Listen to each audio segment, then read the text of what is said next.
さあ、今回もプロ野球選手解説、始めていくよ。150回目の今回は、大魔神と称された選手の解説になるよ。その選手とは、日本では横浜、メジャーではマリナーズに在籍していた、佐々木和弘選手だよ。それじゃあ早速、解説始めていくよ。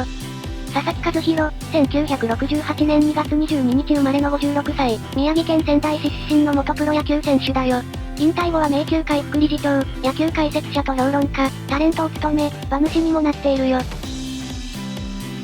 佐々木は小学4年の時、地元の少年野球チームで野球を始め、4番でエースを務めていたよ。中学では野球部に所属し主に野手として試合に出場。東北高校に進学し、2年の夏からエースとして3期連続で甲子園に出場。春夏ともに出場した3年時には、ベスト8となったよ。そして同年のドラフト会議では、夏の甲子園で優勝した PL 学園の桑田、清原の KK コンビがドラフト1位で指名されたが、佐々木は当時故障がちで、投げ方が手投げなことから、各球団のスカウトから敬遠されて、ドラフト指名を受けることはなかったよ。高校卒業後、佐々木は地元の東北福祉大学へ進学。進学後も慢性的な故障に悩まされて腰を手術。大学では87年と88年の全日本大学野球選手権大会で2度準優勝。また大学在学中には、高校野球の指導者になるために、教員資格を取得しているよ。その後89年のドラフト会議にて、太陽ホエールズが1位指名で交渉権を獲得。ただ佐々木は、大学時代故障続きで腰の手術を受けたこともあり、プロ入りを拒否していたが、その後球団から説得され入団を決意。また当時佐々木は、東北福祉大から初めてのドラフト1位指名を受けた選手となったよ。ちなみに背番号は22となったが、これは佐々木が2月22日、午後2時22分生まれに由来すると言われ、入団当初の春季キャンプを扱ったスポーツニュースでは、平成2年2月22日に22歳の誕生日を迎えた、背番号22の佐々木投手、という特集も組まれたこともあるそうだよ。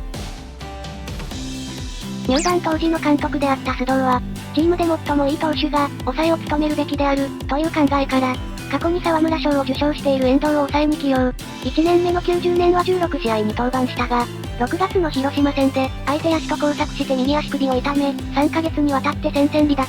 16試合中7試合に先発として登板し、2勝4敗2セーブ、防御率 5.85 を記録。91年は1試合のみ先発で起用されたが、腰や肘、スタミナ面が不安だったこと。遠藤の故障離脱により佐々木は抑えに抜擢されたよ。その後は抑えで安定した成績を収め定着。8月28日の広島戦の9回に登板して、2者連続3球三振を達成しているよ。同年は58試合に登板し、6勝9敗17セーブ、防御率 2.00 を記録。またシーズン終盤にコーチから、先発で2試合ぐらいいけるだろうと、最優秀防御率のタイトルを狙うよう提案され、佐々木は監督に直談判したが断られたよ。92年には開幕から1年間抑えを務め、53試合に登板し12勝6敗21セーブ、防御率 2.46 を記録。また初のタイトルである最優秀救援投手を受賞。球団名がベイスターズになった93年には、夏場に故障した影響で38試合に終わり、3勝6敗20セーブ、防御率 3.27 を記録。オフの契約更改で佐々木は200万円ダウンを提示されたことに怒り、トレードを実装。各球団争奪戦かと報じられたよ。球団も当初引き止めに動いていなかったが、後に絶対出さないと転換。そして球団によって、トレード交渉の、当面凍結という宣言が出され、監督の説得もあり、残留という形で決着したよ。94年は2月に手術を受け、オールスター前に復帰。それ以降は再び抑えになり、9月18日の広島戦で7者連続三振を記録しているよ。そして当時、スポーツ新聞の巨人担当記者が佐々木を、悪魔の守護神を略した、魔人と表現。また、風貌が映画の大魔神に似ていることも相まって、浜の大魔神が定着したよ。95年は抑えで47試合に登板し、7勝2敗、32セーブ防御率 1.75 を記録。自身初となる30セーブ、防御率1点台。3年ぶりに最優秀救援投手を獲得するよ。また同年は7月8日のヤクルト戦で、史上最速となる500奪三振を達成。オフには横浜生え抜き投手として、初の1億円プレイヤーとなるよ。同年には同い年の野茂がメジャーで活躍していたが、当時の佐々木は、アメリカに興味はないと口にしていたそうだよ。96年は39試合に出場し4勝3敗、25セーブ防御率 2.90 を記録し、2年連続となる最優秀救援投手を獲得。しかし、この年のシーズンオフに球団が、弟分の有働を解雇したことに怒り、メジャーへの移籍を示唆。97年は49試合に登板し3勝無敗、38セーブ防御率 0.90 を記録し、3年連続の最優秀救援投手を獲得。また8月にはプロ野球記録となる、月間14セーブを挙げ、月間 MVP を獲得。98年は51試合に出場し、1勝1敗45セーブ、防御率 0.64 を記録。プロ野球史上初の40セーブ超えを達成し、135試合制の記録としては歴代最多。また4年連続となる、最優秀救援投手を獲得して、チームの優勝に貢献したよ。ただ当時の横浜は38年ぶりの優勝で、リーグ優勝のビールかけでは通常常温のビールを使うところ、冷えたビールを用意してしまい、それにより佐々木は風邪をひき、日本シリーズでは38度3分の高熱を出しながら登板。その状態で第6戦では、最後の打者を打ち取って胴上げ投手となり、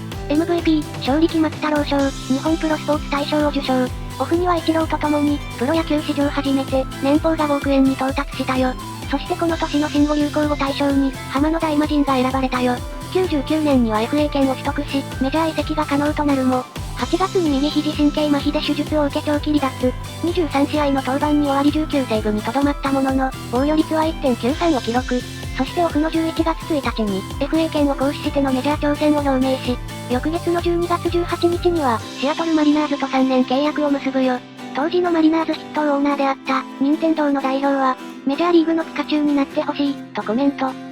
スプリングトレーニングでホセメサと抑えの座を争い、開幕5日前に抑えに指名され、そして4月5日のレッドソックス戦でメジャー初登板。この時球場の電光掲示板には、ようこそマリナーズ、大魔神という、英語の電光文字とともに大魔神と表示されたよ。しかしその後5月10日のレンジャーズ戦と、12日のアスレチックス戦で、サヨナラ本塁打を打たれ中継ぎに降格。しかし次に抑えを務めたメサも23日にサヨナラ本塁打を打たれたため、再び抑えに起用。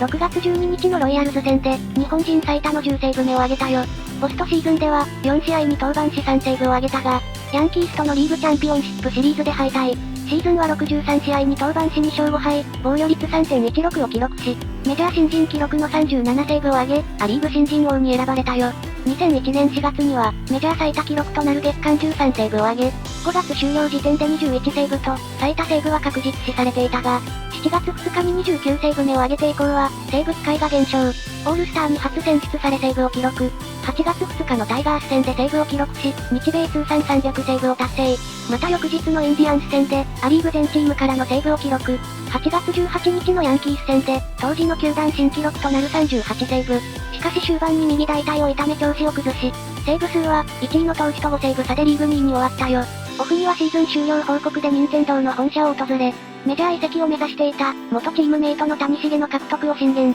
しかし入団には至らなかったよ。2002年には6月26日のアスレチックス戦でセーブを挙げ、史上最速となる、メジャー通算160試合目での通算100セーブを達成。オールスターにも2年連続で選出され、シーズンは61試合に登板し、4勝5敗37セーブ。自己ベストの防御率 2.52 を記録。シーズン後半に右肘を痛めて調子を崩していたこともあって、オフには日米野球の出場を辞退し、右肘の有利軟骨除去手術を受けたよ。2003年は4月23日に右腰の張りのため、初の故障者リスト入り。5月には復帰するも、6月8日に自宅で転倒し右脇腹を強打し、再び故障者リスト入りするよ。この故障については GM に、最もがっかりしたと苦言を呈され、佐々木も、恥ずかしい。ほんとバカだね、こんなところで、と悔やんだよ。8月13日のブルージェイズ戦で復帰し、以降は長谷川が抑えを務め、佐々木はセットアッパーに回ったよ。シーズンは35試合に登板し、1勝2敗10セーブ、防御率 4.05 を記録。そしてシーズン終了後の2004年1月20日に、日本で家族と一緒に暮らしたいと、マリナーズ退団を表明。同月27日に、マリナーズからウェーバー公示され、翌30日付で自由契約選手として公示されたよ。ウェーバー公示後には古巣の横浜以外にも巨人、日ハムが獲得を検討。佐々木自身は退団表明以前から、もし日本に戻るならベイスターズしかない、と発言していたこともあり、そして同年2月3日に5年ぶりの、横浜への復帰が発表されたよ。4月6日の阪神戦で9回に復帰後初登板とセーブを挙げ、日本での通算230個目となるセーブを挙げたよ。佐々木はこの年安定した成績を挙げていたが、山下監督の意向からか、セーブ機会以外ではほとんど起用されることがなく、セーブ機会がない時は、10試合以上登板がないこともあり、8月になっても、35試合以上に登板していなかったよ。その後8月4日の中日戦、7日のヤクルト戦と連続して救援に失敗すると、翌8日のヤクルト戦で、3連続本塁打を打たれて逆転負け。突如として度重なる救援失敗を繰り返したことで、佐々木は11日に、引退の意向を球団に伝えるが、慰留を受けて後に撤回されたよ。しかし尺骨神経剥離が原因で、この年はそれ以降登板はなく、9月2日に手術に踏み切ったよ。結局この年は25試合の登板で、1勝2敗19セーブ、防御率 3.18。2005年には4月2日と、10日にサヨナラ負けを喫し敗戦投手。それでも14日のヤクルト戦でセーブを記録し、史上2人目となる通算250セーブを達成。しかし21日のヤクルト戦で敗戦投手になり、2軍落ち。その後は調子が上がることはなく、新外国人のクルーンが抑えに定着したこともあり、チームの戦力構想外とされた目に、8月7日に佐々木は、現役引退を表明したよ。母親の前で投げたいとの希望により、9日に、ふるさとの仙台の球場で行われた巨人戦で、打者は高校時代からのライバルで、親友でもある清原相手に、事実上の引退登板をしたよ。現役引退後は TBS テレビ、TBS ラジオ、日本放送と日刊スポーツの野球解説者に就任し、野球評論家として活動。2011年2月には韓国プロ野球チームの LG ツインズの臨時インストラクターを務めるよ。2014年には野球殿堂博物館より、平成26年度野球殿堂競技者表彰者として、秋山浩二、野茂英雄と共に選出されたよ。また野球以外では、2006年5月16日、NAR の馬主登録。2006年11月には JRA の馬主登録をし、所有馬にはビルシーナ、ビブロス、シュバルグランがいて、名前にはビクトリーの V を含んだ、部を入れているようにしていたそうだよ。現役時代の2002年には、佐々木自らがオーナーを務めるモータースポーツチーム、チーム22でフォーミュラー日本に参戦。2003年にも参戦していて、引退後2017年の2月15日には、スーパー GT やスーパー耐久に参戦している。チームの総監督に就任することが発表され、2023年には100周年記念となった、ルマン24時間レースでも監督としてチームを率いたよ。さあ、今回はこの辺にしておくよ。入団当初から抑えというわけではなかったけど、佐々木選手自身の欠点でもあったスタミナ面を配慮した結果、抑えに定着して活躍し、他球団から大魔神と称されるほどとなる。メジャーに渡っても、抑えとして日本人の記録を次々と塗り替え更新していく。その後古巣に戻り、ライバルであり親友との対戦を最後に引退。ウプ主の記憶では佐々木選手は、引退前の頃で、全盛期とは程遠い球速で、もう体がボロボロだったんじゃないかと思ってたね。野球以外の活動も多岐にわたり、ウプ主的には馬主の印象が強くなっていて、これは単純にゲーム関係なんだけどね。とまあ、話が逸れてきたのでここまでにしておくよ。ということで、150回目を迎えた選手解説動画、キリの良さも考え、このシリーズはここで一旦終了とさせていただきます。長い期間投稿し、動画を作ることの難しさを感じられたこのシリーズ、モチベーションを維持するのに苦慮することもあり、終了の選択となりました。ただ、また別の形で選手の解説動画は行う予定で、その構想も少しずつですが練っています。てなわけで、今回はここまで。それでは、ご視聴、ありがとうございました。